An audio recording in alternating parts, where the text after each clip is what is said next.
good afternoon, sir. Good afternoon from Sebring International Raceway, everybody. Yes. Thank you. What a week you've had. Congratulations to everybody at EPARTRADE and Racer.com and Speed Sport for putting on such an awesome event. I've heard a lot verbally, but also seen so much publication, people on social media talking about how special it is what you all have done. And I would consider this one of those very special benefits that came out of the last couple of years to be able to, as Judy says in the commercial, just like a trade show connection. So well done to everybody. Thank you. Thank you. And you know what? It surprised and amazed me is Jim Campbell called it a tradition. I Being like our it. third one. Yeah, Yeah. for years, we've all gotten on airplanes to go to shows in different cities and been at a convention all week. But I think you guys are due a lot of credit for what you've delivered. So well done. Thank you. And Thank we you. will be back in Indy next week too. Thank you. So I guess it's time for us to go. The green flag is flying, John. Let's roll. Let's do it. And I think a checkered flag just ended on one of the races here at the HSR Classic 12-hour, which is why I came down to the track today. Oh, well, that sounds like a lot of fun. I wish I was there with you. I wish you were too, and it's Yeah. fitting that we're capping off the season at a racetrack here on. Yeah, and that's a special event as well. So, which you'll soon be able to read about in Vintage Motorsport magazine. But let's get going, John. You are probably one of the busiest men in motorsport at the moment with everything that's on your plate. There is a lot going on, Paul. Yes. And clearly people have talked about us entering a golden era of IMSA. I think the golden era might have been there in the early 80s when GTP started. If that was the golden era, we're entering the platinum era, and super, super excited about that. Obviously, I'm also having a terrific time and a huge opportunity on the Garage 56 project to try to take NASCAR back to Le Mans. And of course, being here at Sebring or Michelin Raceway Road Atlanta, you talk about a couple of racetracks that are in the IMSA portfolio with, again, HSR. So a lot going on, sir, a lot going on. Yeah, and it doesn't happen overnight. You've been working on this since the moment you showed up, and you walked into a world that went into lockdown right after you showed up. Yeah. Hey, it's all part of it. It's all relative. But the things that we're experiencing now, obviously around GTP, I was so fortunate to be on the manufacturer side when it all first started its infancy, and now to see it come to life after a lot of work by a lot of people, it's incredibly special.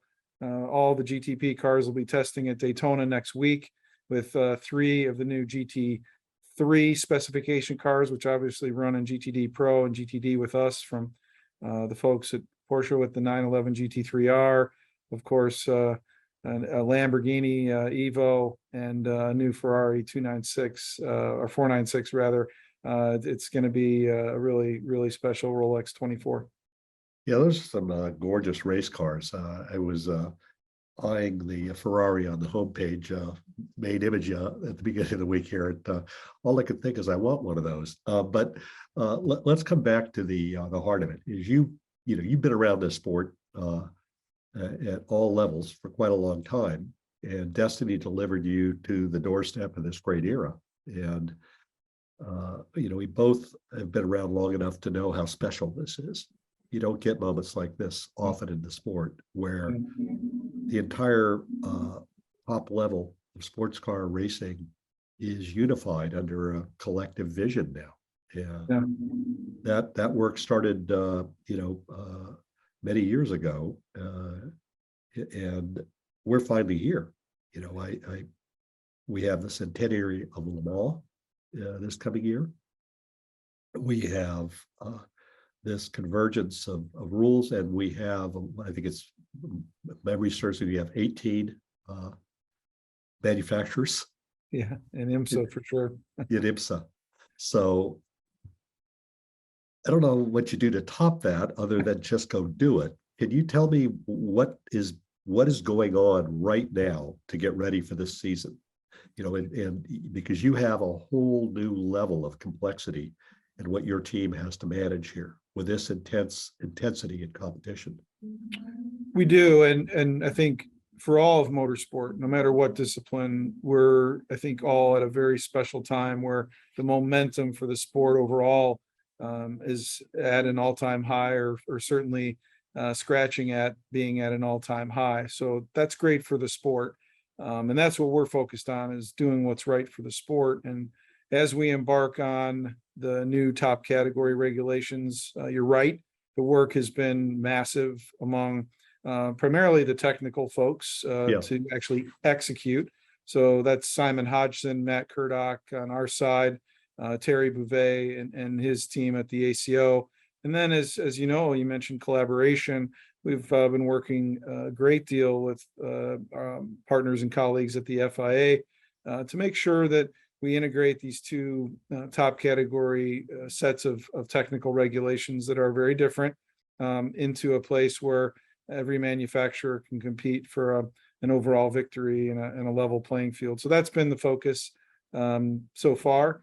You know, how do you make it all happen? It's definitely execution. It didn't happen overnight, as you say. So the names of folks that have worked on this over the years, this racetrack was owned by Mr. Panos. This was a big vision of his, and what Don wanted. Obviously, my predecessor, Scott Atherton. But I think what you're seeing now, DPI 2.0, essentially, what the LMDH regulations ended up being, that's a credit to Jim France and his vision. He had the thought that manufacturers ought to be able to build a prototype race car that could race for overall wins, but tell a proper brand and marketing story with the styling. And as you know, the new cars in 23, we've opened up the box further on allowing styling cues to be integrated. We obviously want to retain and be relevant for our auto manufacturer partners, integrating the hybrid powertrain system. So as the cars got unveiled, I mean, you and I had opportunities to talk about this since the first one showed its face last summer. But these cars are stunningly beautiful. They all have a distinct exhaust note. So the engagement with our fans, who are the ultimate beneficiaries of this, it's going to be and has been so far incredible. And cannot wait to have the stands full and the infield packed at Daytona International Speedway. Yes, and you've touched on something which there's an air of anticipation. We get a lot of engagement and energy around the reveal of these cars. In the age we've just recently gone through, cars were in many forms of motorsport have become parody appliances. You know, the character of the car is muted in the competitive landscape, and the voice of the car is it's a tool to be tuned so that the competition is intense. You get at that in a different way with performance balancing, but not with a heavy hand. You know, if you get an advantage, you're going to get some advantage from it in your series. And looking at the diversity of approaches and looking at how different these cars look. I mean, no two GTP cars look the same from the manufacturer, styling cues and so forth. Is this the sport where the car is the equal competitor to the human factor? I think you touch on something there, Paul. We talk about how beautiful they are. That's one thing. I think you're 100% right on the human factor. As these cars have been unveiled, the design teams from the manufacturers are on site. Not motorsports designers, but road car designers, the same people that design the cars that are built on the assembly line and show up at a local dealership. And the enthusiasm from these men and women that got the project of a lifetime to design a race car that's going to go to Daytona, it's going to go to Sebring, it's going to go to Petit Le Mans, potentially race in the 24 hours of Le Mans as well. that's something that you can't even money can't buy the enthusiasm that you see among these folks. When we get a set of technical regulations, then they have to obviously work within a box. All the cars now have been to wind shear in Concord. So there's that level for us of balancing the diversity of the field. They've all been to the NASCAR Technical Center, our R&D center in Concord, and been on the engine dyno. So there's that element of parity. And then after much gathering of data and witnessing demonstrated performance, we can then build a set of parameters on a event to event basis that allows us to put on an absolutely incredible show for those who are on site or those watching us on NBC, and the WeatherTech Championship, of course. But you're 100% right. The amount of human touch, artistry in the car, technical side, both in the engine and the aerodynamic side. Certainly Michelin has played a key role in developing tires with us along the way. So these cars are all custom, and they're really, really special. And I think when you see all of them on the grid together and rumbling into turn one in late January, I think it's going to be a moment for endurance sports car racing that we haven't seen in our lifetime. I think you're right, John. And, each one of these cars is the statement of intent for a brand. They're the expression of their ambition and the tip of the spear in the battle for, credibility, attention, devotion to the mark. And you have before you a season like no other. Yeah. And in preparing for this, I've noticed a ramp up in the intensity of IMSA's, efforts to communicate this. And, there's been a steady and really well-directed flow of information about these cars and events to launch each car. There's been a cadence to build this interest.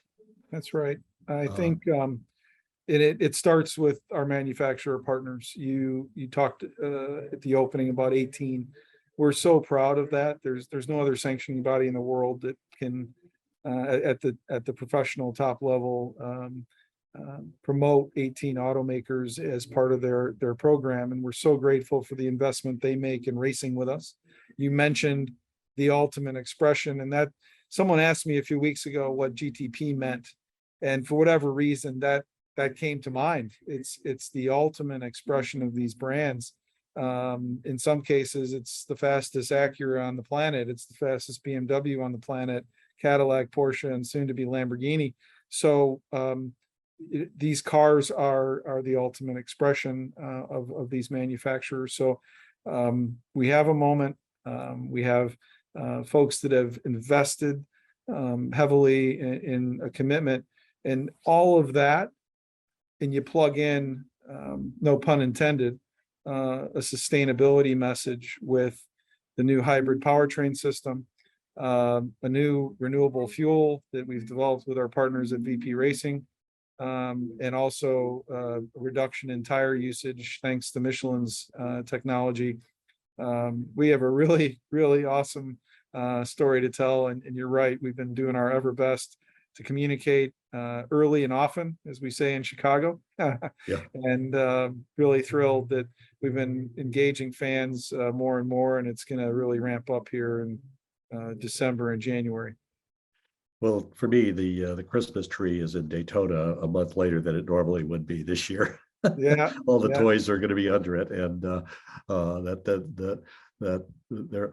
that grid is my dream scenario here for racing. And you have layers to your sport. This is not one class. This is a class where you have really in the prototype cars the dream of what can be. Yes, sir. And in the GT cars, you have the expression of this is the best we can do right now. This is our representative of what we extended from what we make for the street. And I've noticed many times when I've been at the events, the long lines around the GT car drivers for autographs. Just, I think there's an emotional connection in these cars. They're the root of IMSA. You know, this is where IMSA started. Yes, that's right. And, you know, when you're 100% correct, it's the consumer identifiable nameplates that attract so much enthusiasm from the audience. And we love the multi-class racing structure. That's, as you say, the heart of what IMSA has been about. And the GT cars are an incredible part of that. In addition to those cars on track, what I think is gets me, and I know a lot of my colleagues on the IMSA team, excited is the activations in the fan zones, if you will. And Yeah. you and I talked about this so many times. We went to the auto show with our dads and with our family, and you know, I ran to those displays, seeing who had race cars in them and how they were using motorsports as a marketing tool in their toolbox. And you and I both know that the most authentic way to market an automotive brand is through motorsport, bar none, you know, full Yeah. stop, period, the end. And so to see our brands on track is one thing, but then to go into the fan zone and see our loyal fans and new people that have come to the racetrack, seeing the racing version right next to the road car version of any of those GT manufacturers, that's the link. And you see little boys and little girls peering into the cockpit of the race car and realizing that, you know, they could aspire to have one of the street car versions in their driveway someday. And that's what we do this for, I think, isn't it? I think so. And I think you were just really literally describing both of us.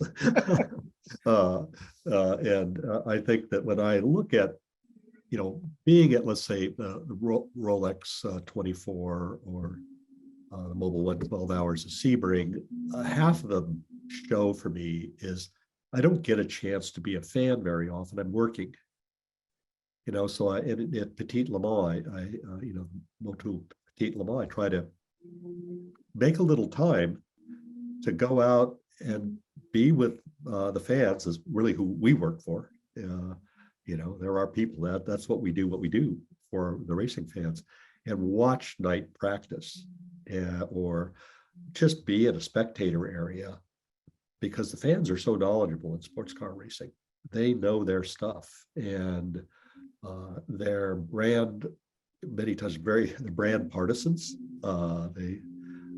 It's a sort of a different vibe than other forms of racing. But one of the things that I really think I want to talk about here today is it's cultural.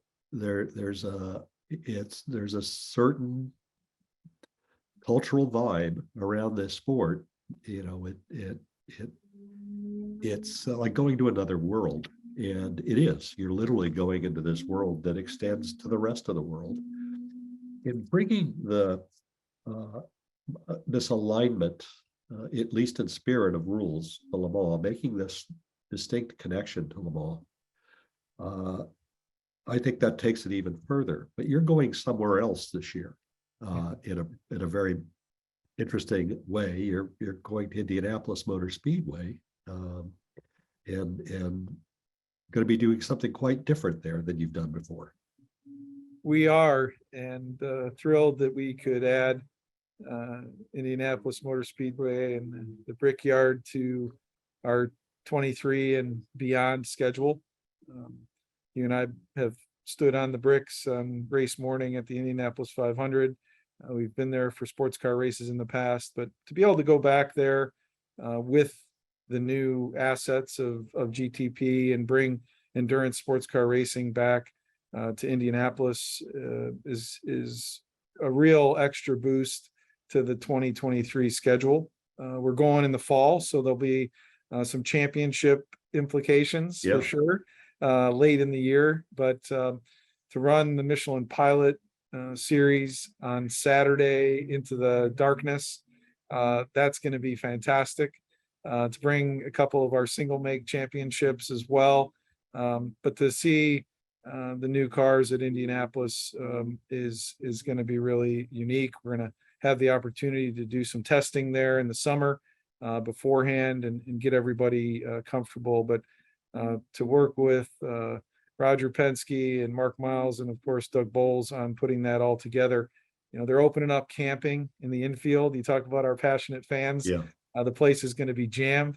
As you know, it's hard to make that place look full, but they made a commitment. They're going to do it. And to see campers all strewn throughout the infield is going to be really, really great. And I think they also promised me beautiful fall weather. So that's great too. Well, a lot of people think that Roger Penske has the power to do anything. So I hope he has the power to bring that. But the idea of the Indianapolis Motor Speedway being open for camping, that was unthinkable a decade ago. Yeah, no question. Never imagined that even when I was going there as a 7-year-old, and now to know that that's going to be coming and we're going to be able to be the first to be part of that in the manner that Doug and Mark and Roger have suggested is great. And our partners and our manufacturers are excited to activate in that market. I know there'll be so many people in Indianapolis next week from the industry. I wish I could be there, but unfortunately I got some travel, IMSA travel overseas, but it's going to be a great event. We're thrilled that we could add it to the schedule. As you should be. And when I think about it,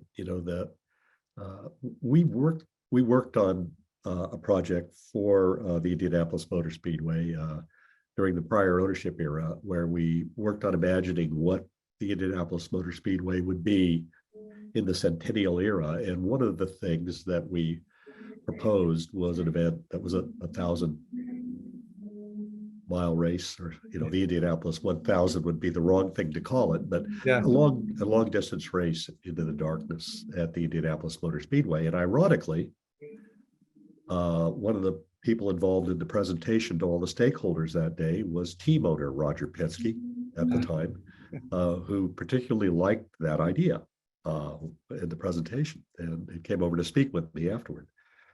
Is there a plan to evolve this event into more than what you start with? I think this is a year to make sure everything works. But is there a chance we're going to see this expand into a longer event? Well, you read our minds. I think our intention is to go through the exercise in 2023 with some awesome Michelin Pilot Challenge racing into darkness, make sure we have the place properly lit, and look to in 24 and potentially beyond do a longer format WeatherTech Sports Car Championship race. So the short answer is yes. Details yet to come, but I'm really confident we're gonna put on a great show for the audience there in Indianapolis in September, and hopefully it's the start of a great thing and a tradition as part of the IMSA schedule. Yes, that's my fondest hope. And sign me up now. I'll be there. Okay, all right, we got you. I'm in. You want a hotel in the hotel room in the block, huh? Yeah, there we go. I think it's gonna be awesome. And when we stand back and look at IMSA, IMSA's always had an undercard that's very impressive and meaningful. Michelin Pilot Challenge is been that for you of late. What's changing and what are you doing differently in your undercard series in 2023? Well, it's funny, the timing of your question. My teammate and I, Ed Bennett, were talking about exactly this the other night. And as you know, we have a foundation around single make championships that's incredibly special. And I view that as these OEMs, these manufacturers, like Lamborghini with the Super Trofeo, like Ferrari Challenge, like Porsche Carrera Cup, like the Mazda MX-5 Cup, they've granted us their prized possession. The cars that are racing in those single makes are some of their most iconic vehicles in their lineup. So for us to be the caretakers of that is incredibly special.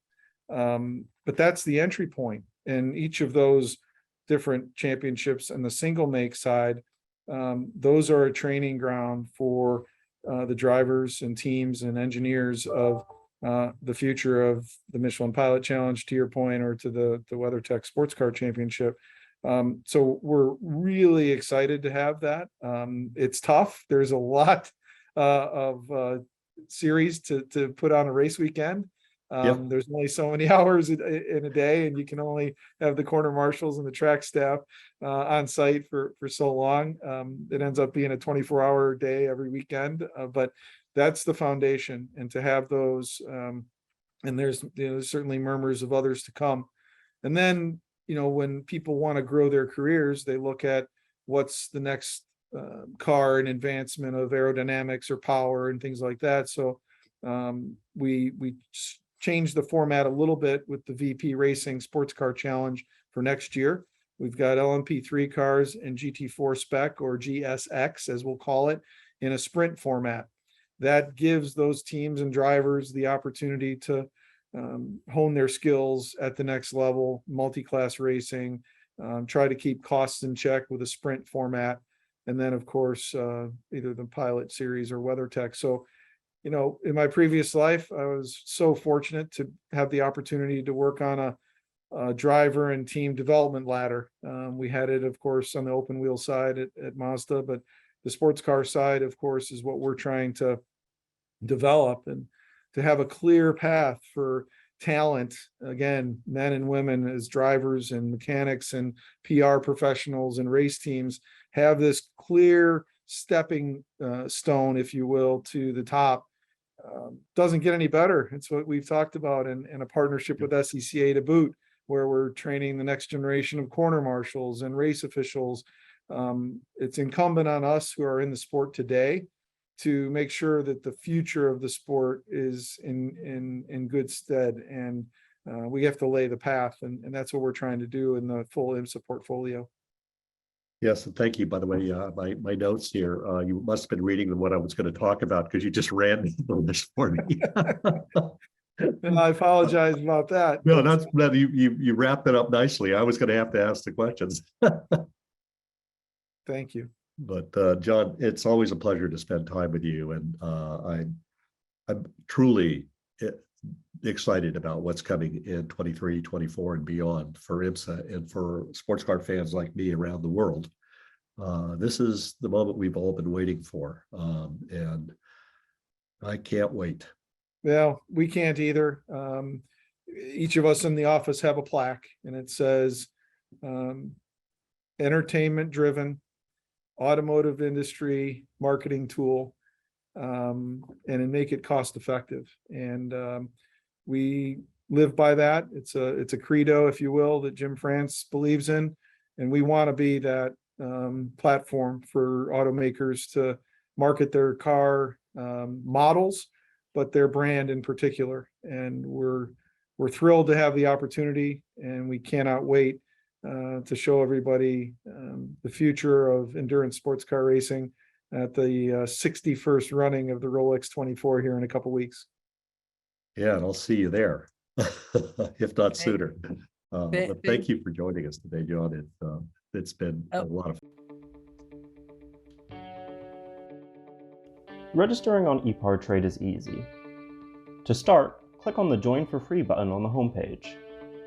First, search your company to see if it's already in our database. If you see your company on the list, click on it to select it.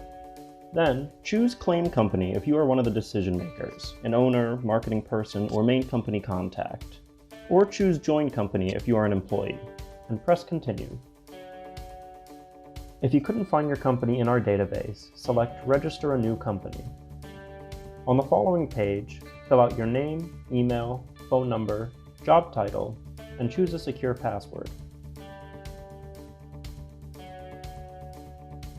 If you chose Register a New Company, you'll need to choose your business type. Select Supplier if you're looking to display products or services and connect with buyers. Choose Racing Business if you're looking to source new parts and connect with suppliers. Choose Race Team if you own or are a member of a professional race team. Then, enter your company name. Please provide a website, Facebook page, or LinkedIn if you have one, and choose to either claim or join the company. You can view and agree to our terms of use here. If you'd like to receive our weekly newsletter, choose Accept. Finally, click Register Now and your registration will be submitted for approval. An email will be sent to your inbox. Please confirm your email address and you will be approved shortly. Welcome to EPARTRADE.